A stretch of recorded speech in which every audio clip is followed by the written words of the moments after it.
Hi, welcome to another art vlog with me, Cedar McLeod. Today we'll be drawing and painting the front cover for my next fantasy novel, which is called The Tale That Twines. It's the second book in a series, and I'll also be giving an update on where that book is at, when it's coming out, all of those good things. One thing that's different about this video than the last one is, as I mentioned, I've decided to include the drawing portion, not just the painting portion. It's also going to be sped up times 5 or 6, not super fast, but a little bit, because this project took me 5 hours, 5.5 hours when I put all the footage together, and that's too long. So here, I do want to say, this is the sketch for the cover of the first book in this series, The Thread That Binds. I'll be using the same frame of the books and everything for all the covers. So all I actually have to redraw is the windows that have the characters in them.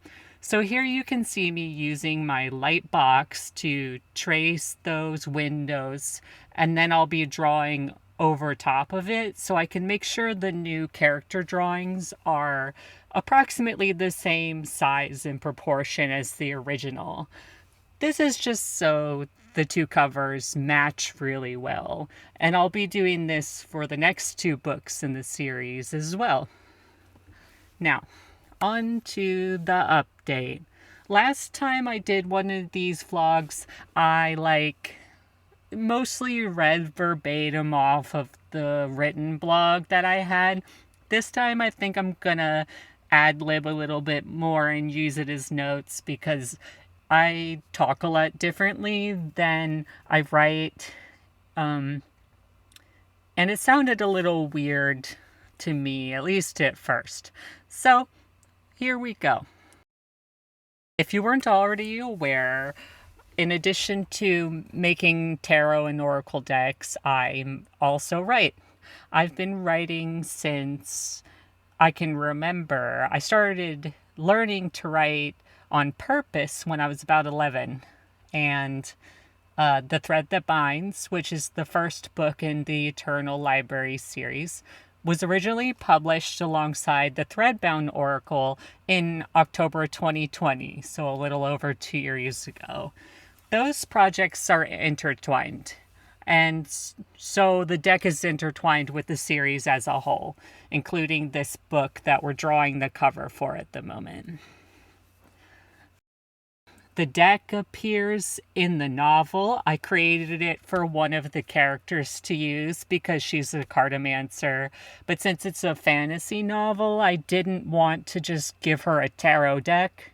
You know, it just wouldn't make sense. So I made up the Threadbound Oracle to be her card deck of choice. But then, I made the Threadbound Oracle in real life, and you can use it as a real life deck. So on the cards in real life, the characters are all the illustrations. They're based on the novel. It's sort of a meta Mobius strip twisty turny situation. Yeah, so that book and the deck came out about 2 years ago, and now book 2 is almost ready, and that's what this update is about. If you're unfamiliar with the series, if you haven't read book 1, it's a cozy generational saga in a fantasy world with modern technology and social media and TV and movies and everything, just like we have. The difference is, well, there's a lot of differences. There's a lot of magic, mostly based off of real life. Witchcraft stuff just turned up to 11, a little more concrete, a little more fantasy. The story takes place in the halls of the Eternal Library, which is an institution that's 1,000 years old that wants to gather all the stories and information in the universe, basically, to fulfill humankind's destiny as storytellers by collecting and disseminating information and stories.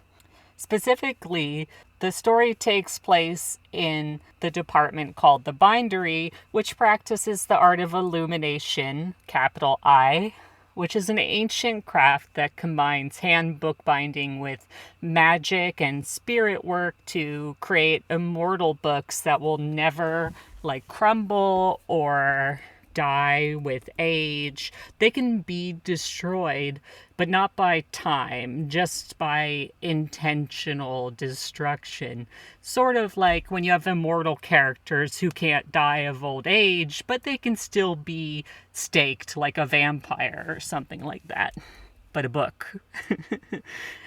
This series begins with The Thread That Binds, in which are 3 millennial-aged protagonists, Tabby, Rhiannon, and Amane, who are on the original cover sketch I showed earlier, are all working at the library, either as illumination apprentices or in the archives in the basement, which has its own secrets.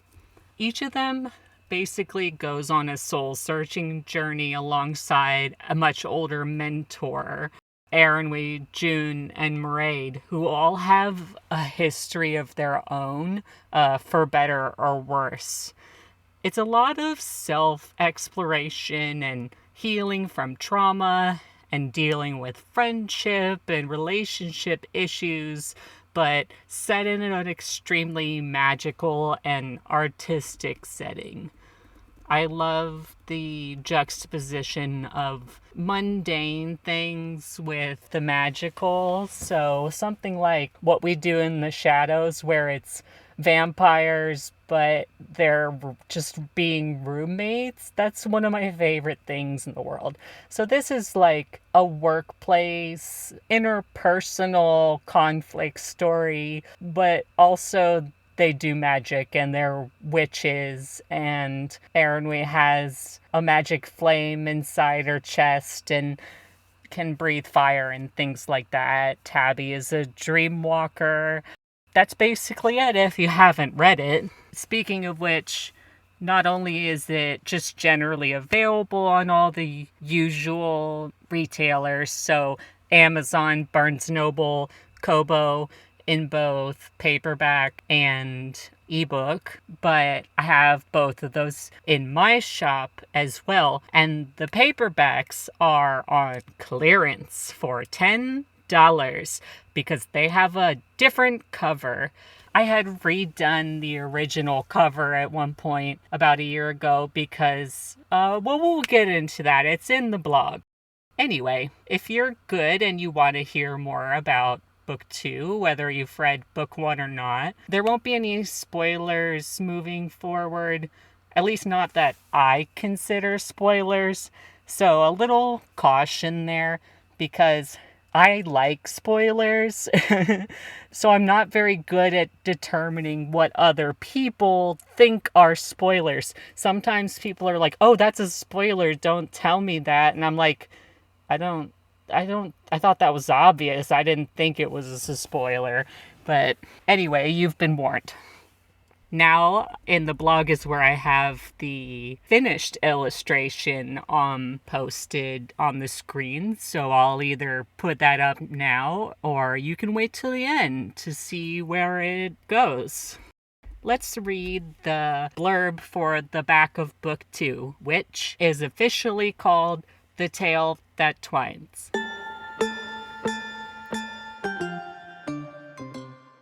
All we have is now. 40 years before The Thread That Binds, Juniper Starstitch returns to Caspora City, young and hopeful. Chosen to be head librarian Opaline Sweetfront's last apprentice, June arrives at the Eternal Library looking to discover the magical manuscript art of illumination and to recover the memories lost to the trauma of the massive earthquake that killed one of her parents a decade earlier. June quickly discovers that these memories can be recovered through the ancient art of reading etheric threads, the spiritual ties that link the world together. But remembering can be painful, and living in the past means missing out on the present, even to the point that June's beloved apprenticeship is threatened by her inability to let go. It will take the help of friends both old and new for June to untangle the knotted threads of time, including the mysterious and stern Aaronwy Greengrove, who June may or may not be falling in love with, one song at a time. And that's the blurb. The Tale That Twines is for sure the definite title of book 2 now. In the past, I've called it a few different things. It was called The Flame That Burns in the back of the first paperback, then The Flame That Sings, which is actually going to be the title of book 3 now. And at one point, I called it The Ink That Blooms, which is a lovely title, but the story never actually ended up with like an ink motif, so I had to change it. Sorry if that's confusing at all. I'm not the best at... I always get excited and think I've got it, I know this is definite, so I announce things excitedly and then they change, which take that as you will, given this isn't an announcement vlog, but you know. The other thing I want to confirm, which hopefully I won't have to walk back, is the fact that there will be 4 books in this series. Not 2, not 3, not 5. 4. This is book 2. There'll be a book 3 and a book 4. The Tale That Twines is the first of 2 prequels, because I love writing and reading things out of chronological order. That's only a little bit of sarcasm. This is just how the project has developed over time, but also I do love a wonky timeline that like jumps back and forth and stuff. I just love that shit. One day I'll go over the overall series development and the chronology and all of that, but not in this post. If nothing else, I'll save it for the art book / world Bible that I really want to put together one day. So you can look forward to that in 5 years. So book 1 is The Thread That Binds, which is set in the modern day. It's the equivalent of 2018 to 2019, though the date that they use on their calendar is 4018 to 4019. But technologically speaking, that's the approximation. The world of the Eternal Library series is and isn't an alternate Earth. It is based off of Earth when I want it to be, and then when I don't want it to be, it isn't. The second book, this one, is The Tale That Twines. It's set 40 years prior to book 1. Book 3, The Flame That Sings, will be a direct sequel to The Tale That Twines, which means it's also a prequel to the first book. And then the 4th book will go back to the modern day timeline, which means that if the publication order of the books is 1, 2, 3, 4, the chronological order will be 2, 3, 1, 4. It's fun, I promise. I promise there's reasons for it. Or, when all 4 books are out, if you want to read them in chronological order, you can do that. I can't stop you. I wouldn't recommend it over publication order, but again, you do you. And I think I forgot to say that book 4 will be called The Book That Dreams. That's maybe my favorite title out of the 4, and of course I won't be getting to it for a while. If you have read The Thread That Binds, then you either know because I've said it, or that you've guessed that the two prequels are about Erinwy, June, Moraine, and the older characters from the first book, but when they were 30 to 40 years younger. They're facing their own shadows in their illumination apprenticeships or their other magical professions. Book 2 is set in sort of the approximation of 1978 to 1981, and I definitely had fun with that, with researching that as a millennial with boomer parents. Like, my parents were teenagers during the 70s, so I'd been exposed to a lot of the media and things from that time, but never really dove into it. And it's just kind of wild and fun to look back and see, like, the differences between today and 40 years ago, especially technologically speaking. I did a lot of Googling, when was X invented? Or when was this thing common in most households? Because when something was invented and when most people started using it are two different dates sometimes. I hope this pleases you, the fact that there will be two prequels about Erinwy and June and Siobhan and Moraine and Yennefer and all of them, because I'm very pleased. As much as I love the original trio, Tabby and Rhiannon and Amane, Erinwy and June are my favorite characters in the entire series. I accidentally fell in love with them while I was fleshing out their backstory during early development of the first book. Back when it was still a webcomic, actually. If you didn't know, this story was a comic at first, and I did draw 70 pages for it, and the story was much different. You know, maybe I'll re-release those images one day just for funsies, but what I mean is that I ended up loving Erinwy and June, who are mentor characters in the thread that binds, so much that I made them main characters of their own books. Since June narrates book 2, I'm sure you can logic out that Erinwy will be the narrator for book 3. As mentioned in the book blurb, The Tale That Twines takes place during June's Illumination apprenticeship, which was with Opaline Sweetfrond, who is the head librarian before Rose.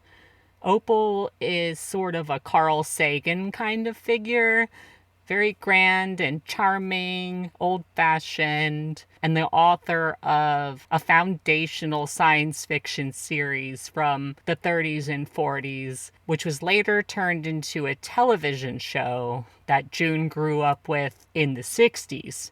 And it's at this point that the show takes on an inspiration from the original Star Trek series that was on in the 60s in real life.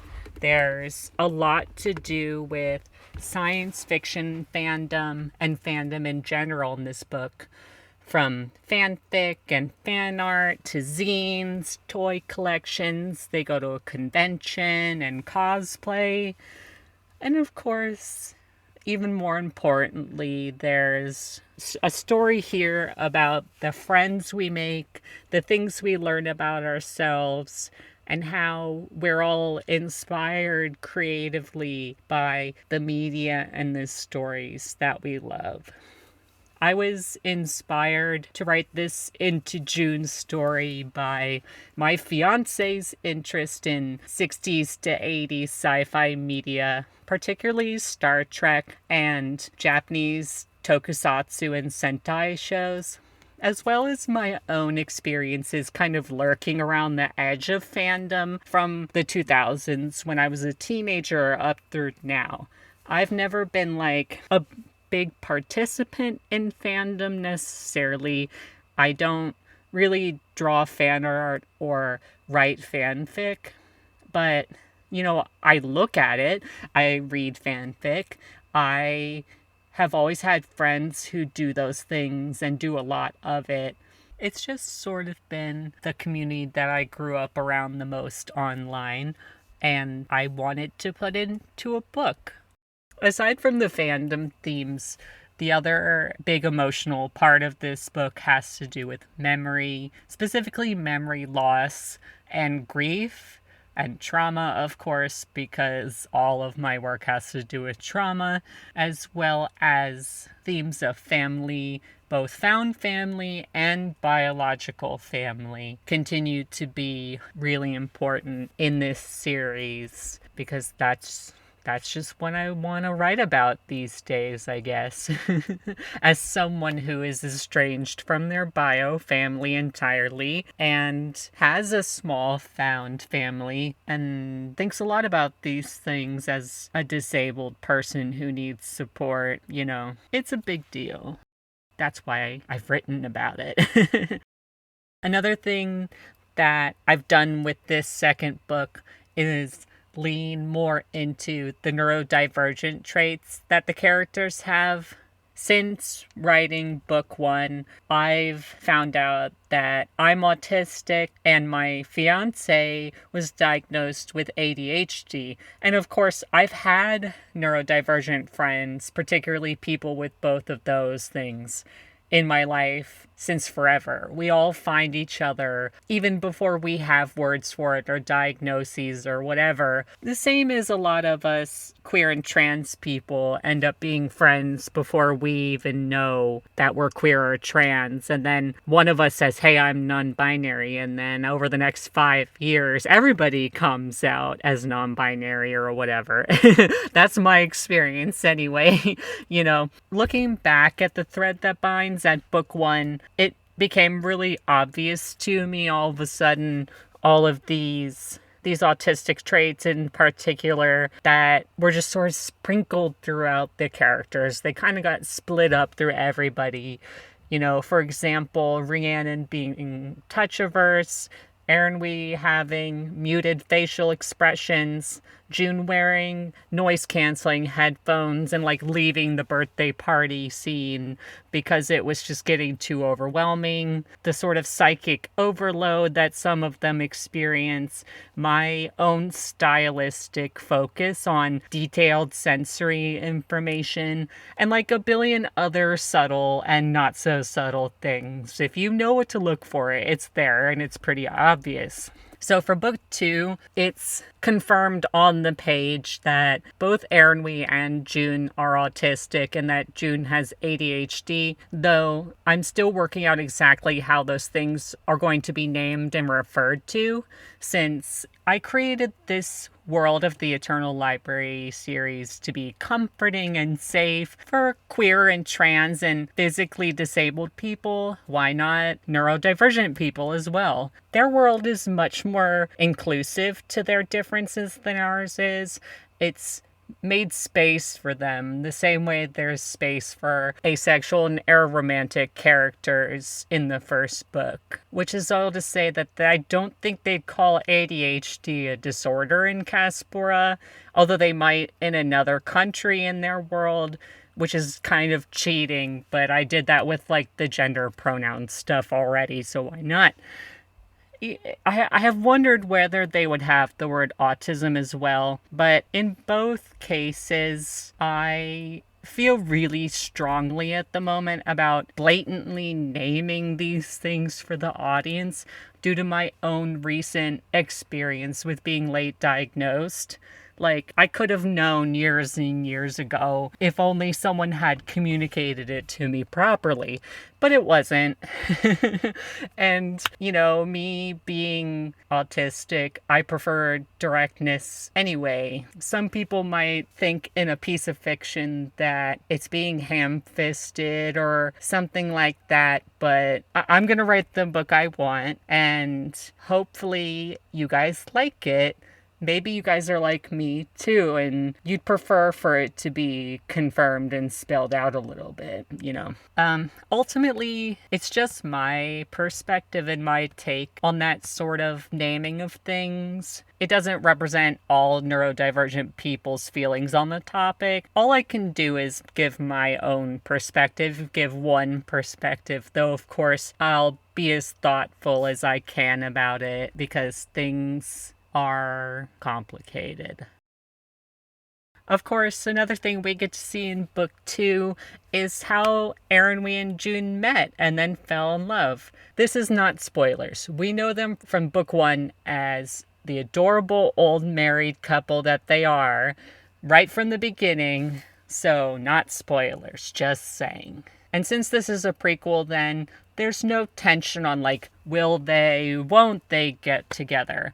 All the excitement and intrigue instead comes from how do they get together, which personally I have always preferred in stories. It makes me a lot less anxious to know that things are going to turn out all right and to have a general idea, if not a specific idea, of what is going to happen by the end. But I still feel a sense of wonder and investment over finding out how the story gets to that point. You know, it's sort of like the journey that matters rather than the end goal.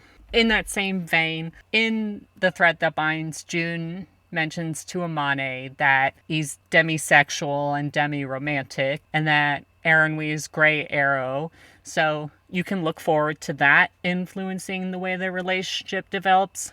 If you like friends to lovers and glacially paced slow burn, then welcome to my world.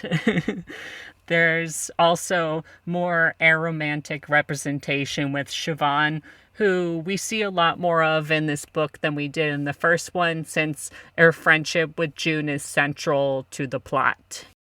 Now moving on to the publication timeline. One of the reasons it's taken me 2 years to write this book is that I've been dealing with a lot of intense autistic burnout where I couldn't write at all.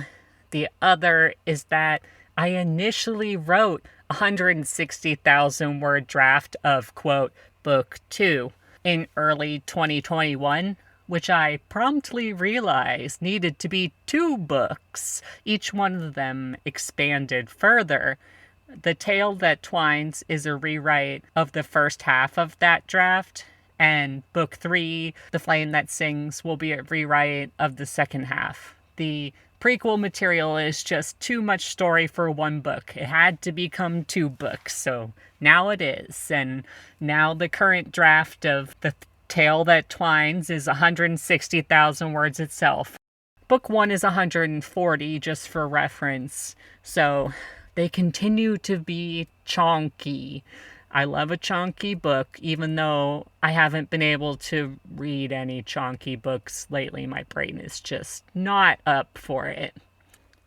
A similar thing actually happened to a writer friend of mine, Clodie Arsenault, with her City of Spires series set in Eisendor, where her book 3 also became book 3 and 4, so at least I'm in good company. If you haven't read Clodie's books, and there are a lot of them, please do. I will put a link down in the description to her website. I recommend the City of Spires series, especially since that's just what I started with, and it's wonderful political fantasy with lots of aromantic and asexual representation. It's just good. Baker Thief is also good, but the last book in the Eisendor series is coming out next year as well. It'll be Book Siblings with The Tale That Twines, and I've already read it, of course, so I'm super excited about it, and all of you should also be excited about it. That's my little friend plug for the day.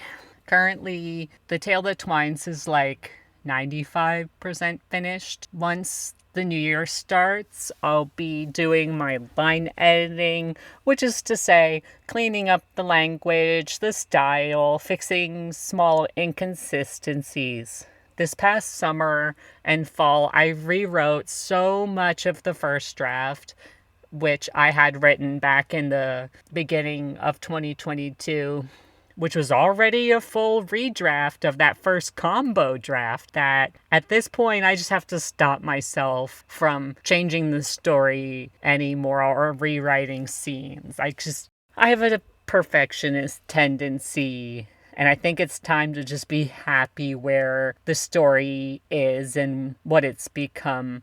Unless something huge pops up that I missed that becomes obvious now that it's been a few months since I finished the last draft. But fingers crossed that we're just line editing. Once that's done, I'll be sending off to my editor for copy edits and then applying those. In the meantime, I'll finish the back cover, art for the book, put together all the promotional material, do the formatting, all the administrative stuff that has to be done before publication. I'm hoping this will take no more than 3 or 4 months, but life is what it is. What actually happens may be very different from how I'm hoping things will go. We know this is a pattern with me, especially lately, but I really want to try to get it out this spring. And by get it out, I mean have a Kickstarter.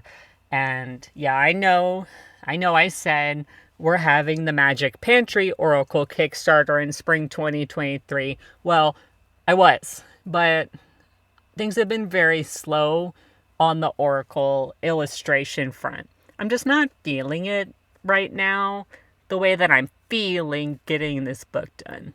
I also don't want the book to get even more delayed because I've had the deck Kickstarter and gotten burnt out, So I really want to follow my heart, focus on the book, even though it barely makes any money, and get it finished and get it out there. I'm going through a lot of personal change right now, as I've discussed in the last video. It's bound to show up in my business, and I'd rather be open about it than continue to do what I did for the last few years and hide it behind this facade of competence, quote unquote, because it's not professional to talk about changing your mind. The thing is with my decks, I've achieved the main goal I had for pretty much all of my 20s, which was to make a living with my art. And it's amazing and it's wonderful, but recently I felt a little lost without a dream for the long-term future, It's I did the thing, and now what? For many, many years of my younger life, particularly when I was in high school, my biggest dream was being a published author, making at least a partial living off of my writing. Until other people convinced me that dream was pretty much impossible. And I also convinced myself because I was having trouble in my mid-20s knowing where to focus my limited time outside of my full-time traditional job. It felt like I had to either choose art or choose writing. And I ended up choosing art effectively. I had my webcomic, Ignition Zero. That is writing, but writing a comic is not the same as writing a novel. I'll just say that. Not to say it's inferior or anything like that. It's just a completely different process, and different things come out of it. Then I started working on the decks, and then the decks took off, and then I was able to, go full time on that. I specifically stopped writing from 2013 to 2018, at which point I started writing novels again as a hobby, I guess, without the intention necessarily of publishing. But then that's when I found the self-pub community on Twitter. I'm not on Twitter anymore, but that is originally where I met people like Clody or Roanna Silver and my editor Lynn, who's also a writer and has beautiful, wonderful, cozy fantasy books. And it just has taken off from there, finding this new community, getting back into writing and publishing The Thread That Binds, combining the deck stuff with the book stuff. It's just becoming clear that what my heart wants now is the book stuff, even if it's not as lucrative. Maybe one day it can be. If this is my new dream, this is the thing I'm focusing on now. Which doesn't mean I'm not making decks. I definitely am. I still want to put the Magic Pantry Oracle out in 2023. I have another partially made deck that I kind of forgot about that I want to put out after that. I want to expand the Threadbound Oracle eventually when the book series is done. I have other ideas, so I'm not stopping that.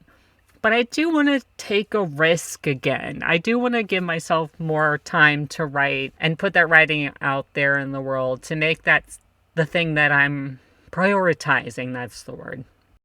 Back to the Kickstarter thing, right? The Kickstarter for The Tale That Twines will be as simple as possible. Just a few $1,000s. Not like my deck Kickstarters, much less than that. Which I'll use to do a small reprint of book 1 with the original cover that matches this one, and the first printing of book 2 in both paperback and hardcover.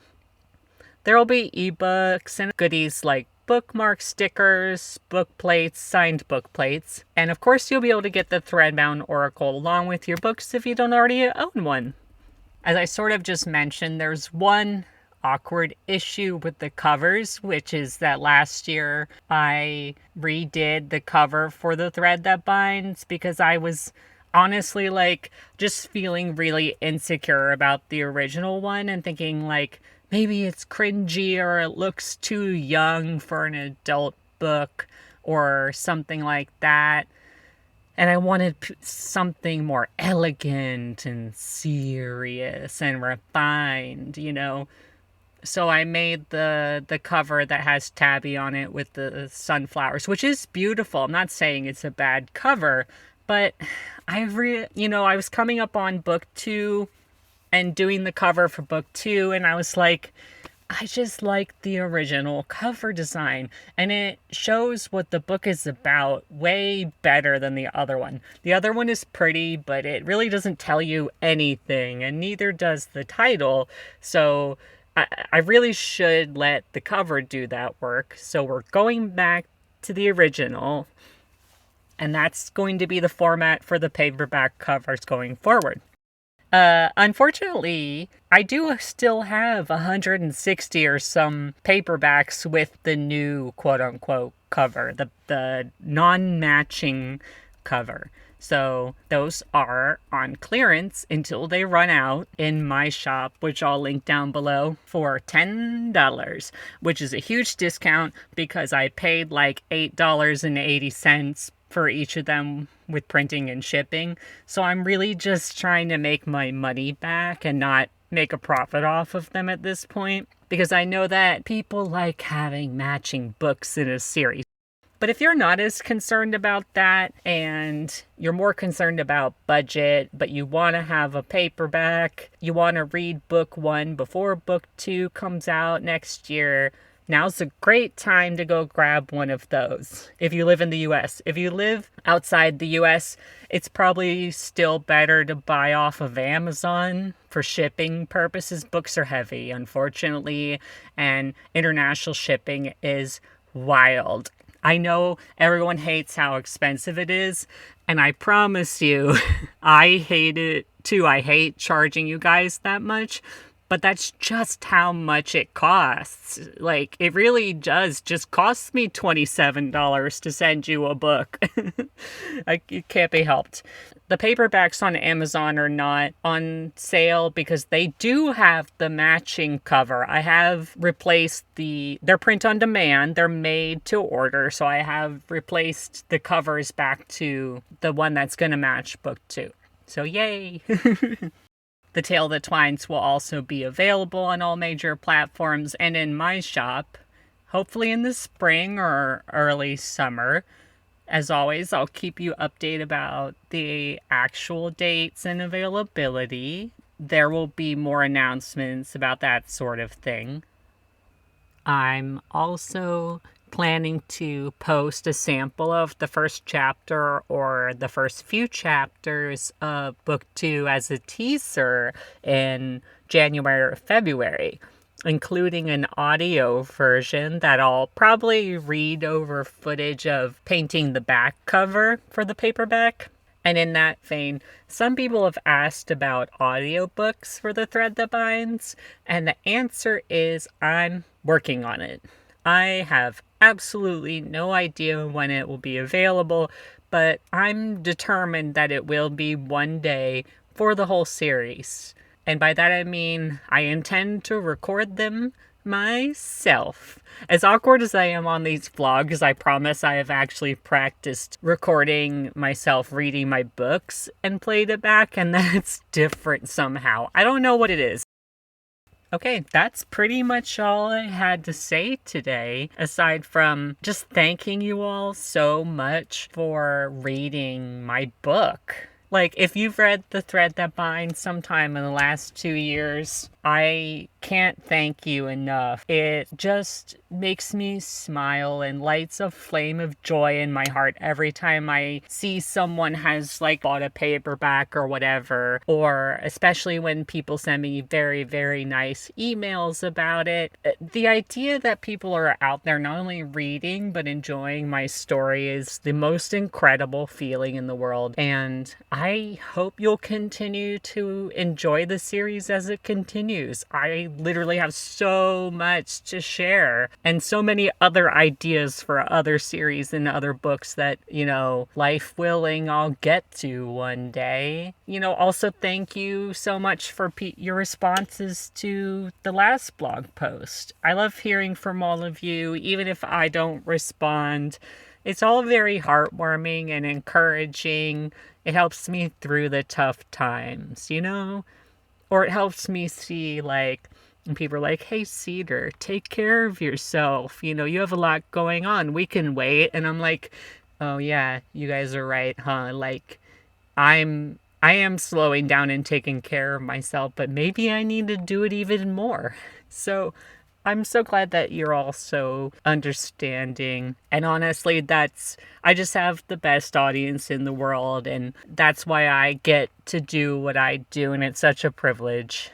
I'll leave all the links in the description, to the blog post that this is based on, to more information about book one and where you can buy it, the sample chapter that you can read, Clody's books, whatever else, the materials I used for this painting process. Yeah. I hope you all have a great and wonderful holiday season. I hope that 2023 has a lot in store for all of us that's good and warm and positive. It's been a rough few years, and by a few, I mean, like the last 6? We're all very burnt out, I know, but it's going to be okay one way or another. Like, I have to believe that. And with that, I will send you off into the new year. Thank you so much for listening and watching. If you have any comments or questions, please leave them down below. And if you want to continue seeing these vlogs, subscribe, hit that notification bell, and you won't miss one. You can also join my newsletter, and you'll get the blog post sent to your email with the link to the video version. So, thank you so much. I hope you have a great rest of your day. Bye.